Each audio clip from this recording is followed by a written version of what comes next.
Maravilhoso é Jesus, da minha vida a luz, pois me salvando, me perdoando, para Sião me conduz. Maravilhoso, maravilhoso é Cristo, pois salvou-me a mim. Maravilhoso e muito glorioso é Cristo que vive em mim. Nunca podia saber qual é o grande prazer do que perdido, arrependido, a graça vem receber. Maravilhoso, maravilhoso é Cristo, pois amor a mim. Maravilhoso e muito glorioso é Cristo que vive em mim.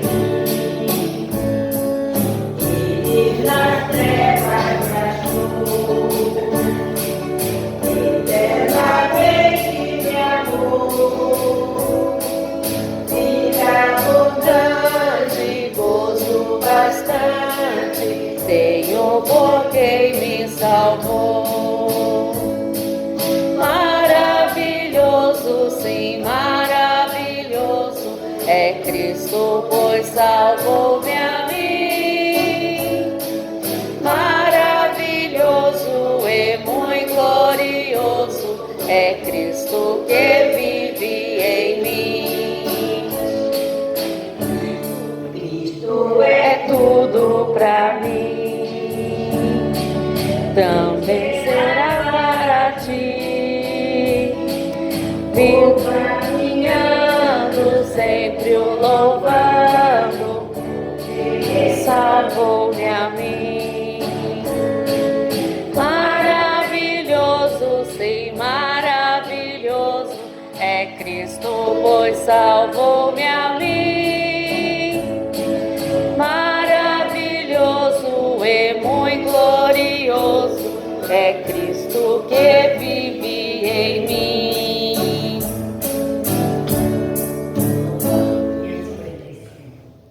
Este é o hino oficial desta igreja.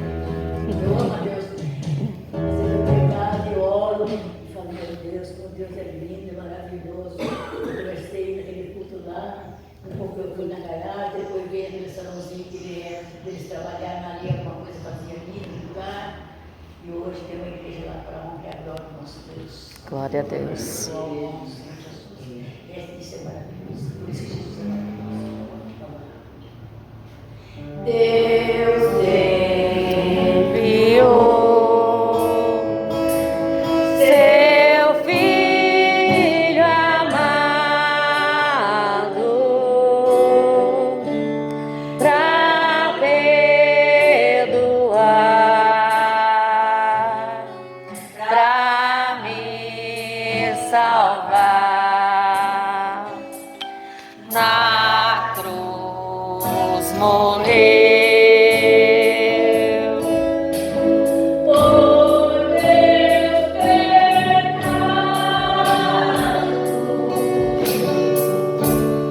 Mas ressurgiu e vivo com o Pai está. Porque Ele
que vai trabalhar. Então, hoje eu vejo muita situação, eu 4 anos mais velho do que ele, e eu fico pensando, meu Deus, situação do meu irmão, sofreu tanto, trabalhou, levou uma situação dessa. Nós trabalhamos tão longe, que da minha casa, no bufete eu morava, lá na fazenda João Cury, esse João Cury que mora aqui no Catu, que é vô dessa turma aí dos políticos, acho que é vô. Aí chamou, trabalhava na fazenda dele, plantava lá, dava 10 quilômetros. E eu com meu irmão ia a pé, todo dia, e voltava a pé. Então, irmãos, trabalhar não mata ninguém, eu estou aqui até hoje. Trabalhei da roça dele, de 13 anos, até os 42 anos. Depois eu fui para Botucatu. Estou aqui. Mas um dia eu quero contar, se der tempo, a minha história. Para você ver como Deus faz na vida das pessoas. Maravilha. Amém? Amém. Glória a Deus.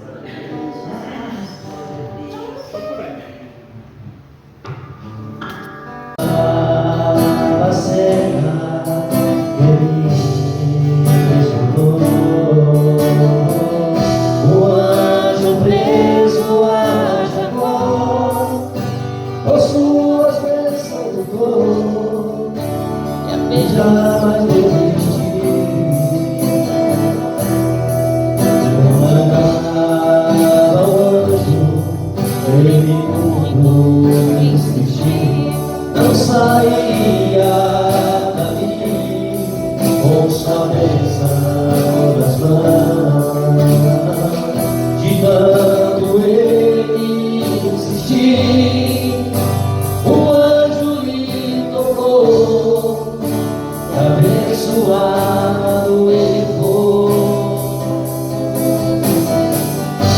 Preciso de uma bênção, não vou desistir. Sem ela eu não vou sair daqui. Só saio quando os venham me tocar. Não posso mais ficar sem ti, sem ti. Nada vai impedir a unção de Deus sobre mim.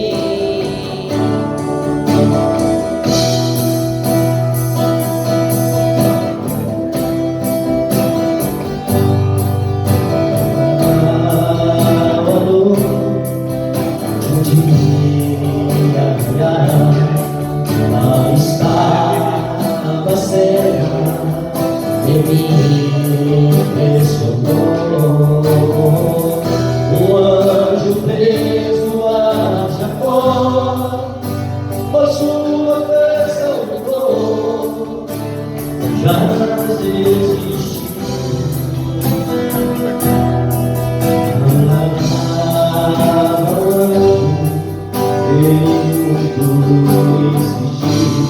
Não sairia dali com sua bênção, de tanto ele insistir, o anjo lhe tocou, e abençoado ele foi. Preciso de uma bênção, não vou desistir. Sem ela eu não vou sair daqui. Só saio quando o Senhor me tocar. Não posso mais ficar sem ti, sem ti. Nada vai impedir a unção de Deus sobre mim. Amém, irmãos? Assim como Jacó teve a oportunidade de segurar aquele anjo, e receber a sua vitória, assim temos que fazer, porque o anjo ele caminha junto conosco a todo momento, porque Deus vai poder vir iniciar a semana cultuando e louvando a Deus, porque a palavra diz que a gente deve buscar a Deus em primeiro lugar e todas as demais coisas nos serão acrescentadas, Graças a Deus a gente já tem feito este trabalho lá na Be Together há 4 anos. A gente faz toda, né, a última segunda-feira do mês, e a gente faz esse momento de gratidão, né? Isso é muito gostoso, muito bom. Quero compartilhar com os irmãos uma devocional que eu li ontem, que falou muito ao meu coração, que conta que um barco estava, né, um navio estava ali meio à deriva, com uma grande tempestade, e daí todos começaram a clamar e a buscar a Deus, né? Aquela tempestade muito grande, e os marinheiros e o pessoal, todo mundo se voltou para Deus, né? E daí como que, né, Deus agindo naquele mar, o mar se acalmou. E daí os marinheiros começaram a festejar, a pular, né? E aqueles que tinham clamado e feito promessas: Senhor, se o mar se acalmar, eu vou fazer isso. Senhor, se o mar se acalmar, eu vou cumprir tal coisa. Começaram a fazer seus votos. Eles estavam só festejando, pulando de alegria, começando naquelas festas, quando de repente o comandante chegou e falou assim: olha, nós ainda estamos no mar, e daqui a pouco a gente pode pegar outra tempestade. Então vocês que clamaram, cumpram aquilo que vocês prometeram. E o que vem no meu coração é que muitas vezes nós só buscamos a Deus nos nossos momentos de crise, nos momentos de doença, de luta, de luto, né? De enfermidade. A gente tem por hábito abandonar Deus muito facilmente. Se está tudo bem na vida, a gente nem busca Deus. A gente acha que nós temos a competência de continuar tocando. Mas daí aparece um problema com o filho, aparece um problema de uma enfermidade, aparece uma morte precoce, e daí a gente dobra o joelho, a gente fica clamando, e parece que quando as coisas, né, quando vem a bonança, o que você faz? Você abandona Deus. A palavra que eu gostaria de deixar com os irmãos, com as irmãs, com a amada igreja aqui nesta manhã, é que nós precisamos ter relacionamento com Deus. Glória a Deus. Nós não podemos buscar a Deus somente no nosso momento de desespero. Nós temos que viver com Deus. Nós temos que estar tendo uma vida de relacionamento com Deus, nos bons e nos maus dias. E que Deus nos ajude, para que o Espírito Santo de Deus habite em nós, e que a gente não esqueça de Deus nos bons tempos, mas que a gente viva um verdadeiro relacionamento profundo com o nosso Deus. Que Deus abençoe o Curtume, abençoe o trabalho de vocês, abençoe a vida do Nudinho. Estou feliz de encontrar o Mar aqui, que é meu colega de profissão, somos vizinhos ali, né? Estamos sempre nos encontrando, um amigo de longa data, e é muito importante nós termos isso, um lugar onde a gente pode, dentro do trabalho, cultuar e louvar a Deus. Vocês são privilegiados e eu agradeço a Deus por isso. Deus abençoe a todos vocês. Glória a Deus. É um Deus de segunda chance? Sim ou não? Sim. Eu creio que de segunda, de terceira, de quarta chance. Deus é um Deus misericordioso. Desde que nós nos arrependamos, nós podemos ter uma nova chance com Deus.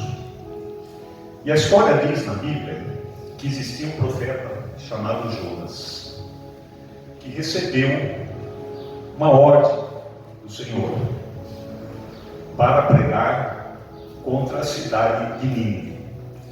A Nínive, que seria hoje a capital da Síria, era até então a maior cidade no mundo daquela época. Mas também era uma metrópole conhecida pela maldade e violência, com bruxarias e outras coisas mais. E Jonas, recebendo essa missão, em vez de obedecer a Deus, ele embarca no navio para Tarse. E se você ver o mapa, Tarsis ficava do outro lado. Ele estava querendo fugir o quanto mais longe ele conseguisse para a cidade de Tarsis. Mas Deus não desistiu dele. Quando ele já estava no navio, Deus enviou uma grande tempestade. E todos aqueles marinheiros começaram a ficar preocupados. E depois de comum acordo, fez que eles foram lançar Jonas ao mar. E a tempestade se acalmou. E quando ele foi lançado ao mar, diz que um grande peixe engoliu Jonas. E ali no ventre, Jonas clamou ao Senhor. Deus deu uma segunda chance para Jonas. E Jonas pregou em Nínive. A cidade se arrependeu e Deus poupou os nínivitas.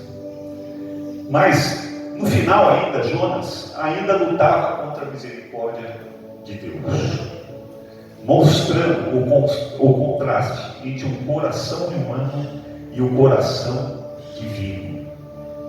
O livro de Jonas nos mostra que Deus é um Deus que corrige, restaura e salva, e um Deus de segundas chances.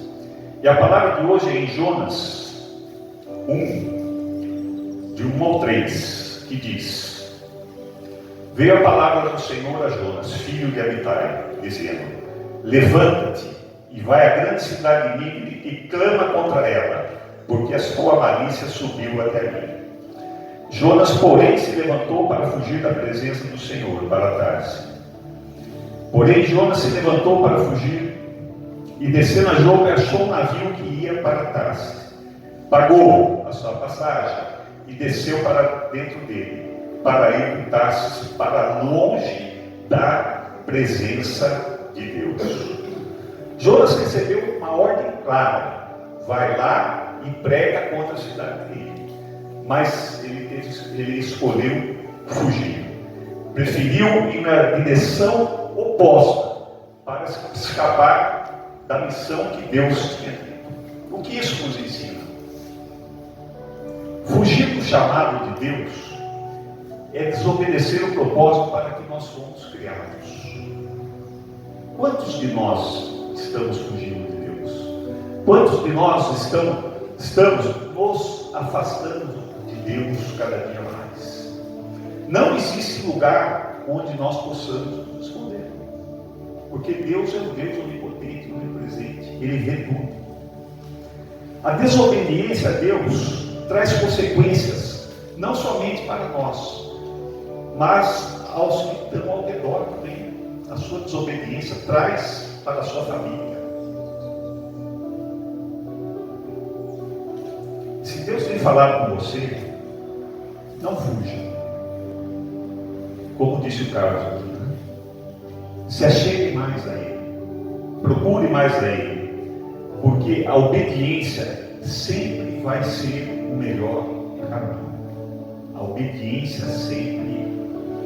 Fugir do chamado de Deus é como remar contra a maré. Muitas vezes você entra no mar, você está nadando, você nada. Você nada 2 metros, a maré te joga 5 metros para trás. É isso. Se você fugir de Deus, é como remar contra a maré.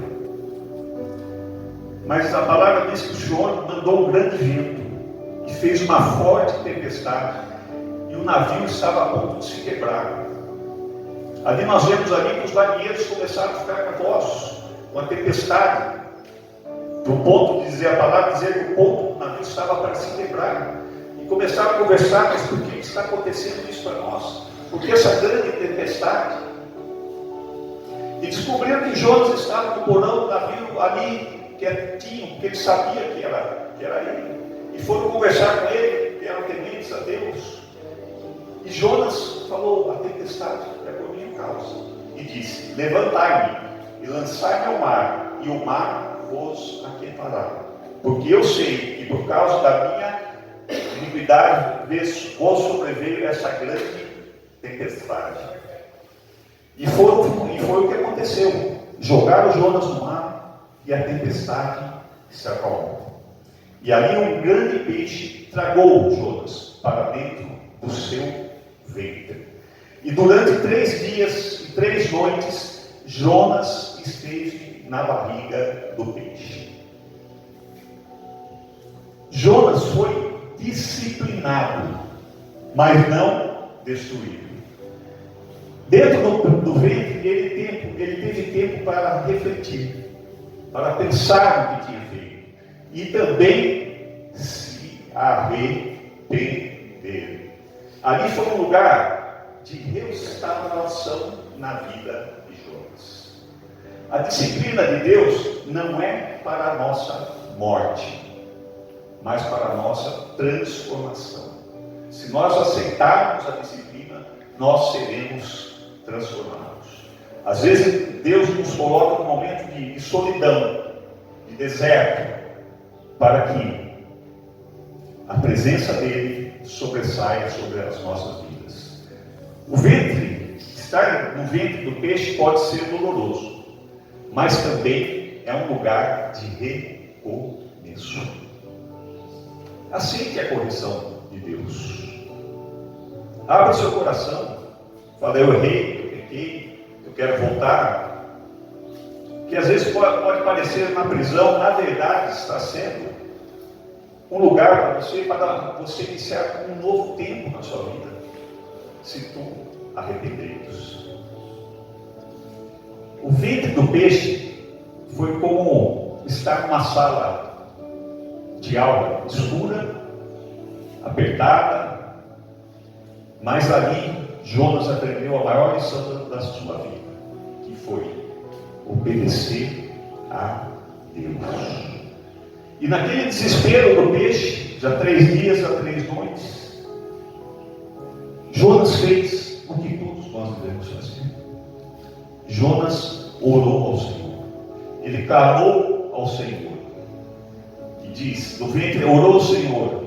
E disse, na minha angústia, clamei ao Senhor e Ele me respondeu. Do ventre do abismo gritei, e tu ouviste a minha voz. No momento mais difícil, Jonas clamou. E a palavra diz que Deus respondeu. Sua oração trouxe transformação, libertação e um novo recomeço. Uma segunda chance Deus estava dando naquele momento para Jonas. Nunca é tarde demais para orar. Deus ouve os nossos caminhos mais profundos. A oração abre portas, janelas, escancara para que Deus entre na nossa vida e faça um novo capítulo da nossa história. A oração é o ato para experimentarmos a glória de Deus, o poder de Deus. A oração de Jonas foi como um farol aceso no meio da escuridão. No ventre do peixe, num lugar escuro, a oração é como um farol. Você já começa a enxergar uma saída. E essa luz livrou até a saída do abismo. E Jonas entra em Nínive e começa a pregar. Ainda que daqui 40 dias, Nínive vai ser destruída. E repetia, ainda em 40 dias, Nínive vai ser destruída, andando pela cidade. E aquela cidade que estava no pecado, a palavra diz que os ninivitas receberam a palavra de Deus, creram que Deus estava falando com ele, proclamaram jejum e se vestiram com sacos de pano. Nós escutamos muitas vezes na Bíblia as pessoas falarem que se vestiram com sacos de pano, sim ou não? Já ouviram falar Sim. em várias palavras. O que seriam sacos de pano? Sacos de pano era uma vestimenta que era feita com trapos, com peles de animais, que quando você colocava aquele saco de pano, aquilo incomodava, porque picava, não era uma coisa confortável, não era uma coisa larga. Eu falei, não, eu vou ficar em casa agora, vou botar uma bermudona. Não, era uma coisa que incomodava. E quando eles colocaram aquelas roupas, aquilo sempre estava incomodando. Isso era um sinal de arrependimento. E a palavra diz que desde o maior, que era o rei, até o menor, se arrependeram. Todos colocaram aquele status de pano. A mensagem de Jonas era simples. Olha só, ainda que daqui a 40 dias não tem um parágrafo a passagem de Jonas, mas é uma palavra poderosa.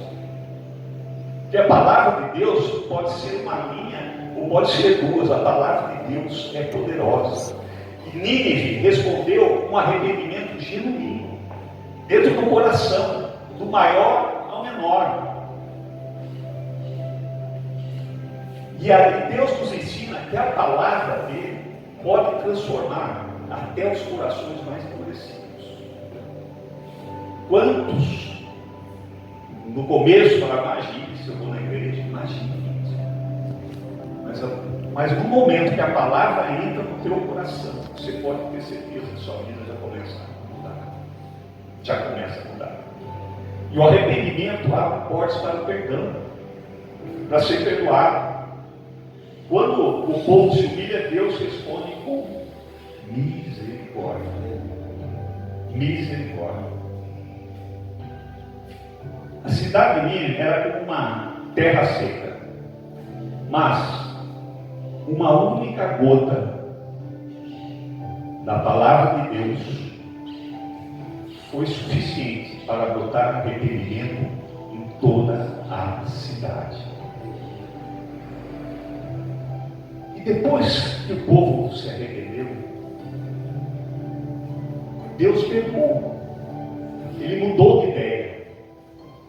De ver aquele povo arrependido, com panos de saco, orando ao Senhor, pedindo misericórdia. Mas Jonas, que tinha fugido, em vez de ele ficar contente de força, ele não gostou, porque aquele povo era inimigo do povo hebreu. Ele estava numa cidade que era hostil a ele. Foi por isso que ele não queria jogar essa palavra. Ele sabia que Deus era um misericordioso, ele tinha medo que acontecesse isso mesmo, por isso que ele não queria ir. Ele queria a destruição da cidade. Mas ele não compreendia a grandeza da misericórdia de Deus. Ele não tinha ideia do que Deus é capaz. O coração de Jonas estava duro. Nossa, não vão morrer. Mas o coração de Deus é diferente. O coração humano muitas vezes deseja justiça, muitas vezes deseja vingança, mas o coração de Deus é movido por misericórdia, sempre por misericórdia. Deus ama até quem considera até os nossos inimigos, que nós consideramos os nossos inimigos. Precisamos alinhar a nossa visão à visão de Deus. Tentar enxergar como ele nos enxerga. O coração de Jonas era como uma janela fechada. E o coração de Deus é como um sol, que brilha para todos. Brilha para todos. O livro de Jonas nos ensina várias coisas. Fugir do chamado traz tempestades. Fugir de Deus, muitas vezes você larga, você se vê a sua vida com um turbilhão de problemas. Você fala, mas da onde que veio tanta coisa? Porque você fugiu de Deus. Não estou dizendo que você estando com ele, você não vai passar por isso. Você vai passar também. Mas você passa de uma forma como a irmã Carmen tem dado aqui sua palavra, seu testemunho, de quantos anos, né, irmã? Né? Luta ali com seus filhos, né? Agora cuidando do irmão, mas sempre com a cabeça levantada, sempre pronta para ajudar, sempre pronta quando tem coisa na igreja. Cadê a bancada? Ela foi fazer coxinha. Sempre pronta a ajudar. Deus disciplina, mas Ele também restaura as nossas vidas. Nós vemos que aqui que a oração e o clamor têm o poder de mudar vidas. O arrependimento sincero abre portas para a misericórdia de Deus. E também precisamos aprender a alinhar o nosso coração ao coração de Deus. Talvez você esteja fugindo do chamado, preso no ventre do peixe, mas eu te digo hoje, ou precisando talvez de uma segunda chance, mas eu te digo hoje, que o Deus de Jonas é o mesmo Deus de hoje. Glória a Deus. É um Deus de segunda chance. Basta você abrir o seu coração. Vamos orar? Baixa a cabeça. Vamos orar. Senhor, obrigado, Senhor, porque a história de Jonas nos lembra que mesmo quando fugimos, o teu amor nos alcança. Obrigado porque tu é um Deus de misericórdia, mas também dá-nos coragem para obedecer o teu chamado, humildade para aceitar a tua correção, fé para clamar em oração e alegria para celebrar quando a tua misericórdia se manifesta. E nós podemos alinhar o nosso coração ao teu, para instrumentos do teu amor para esta geração. E eu agradeço em nome do Senhor Jesus. Amém. Amém. Glória a Deus.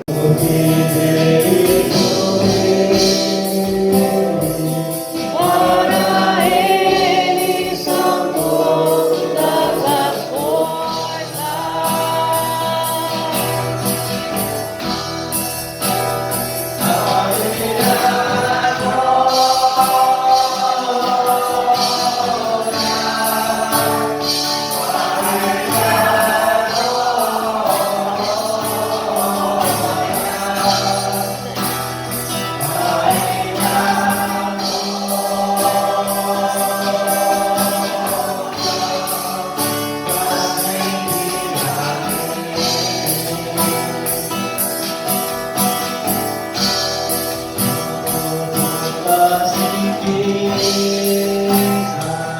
Possa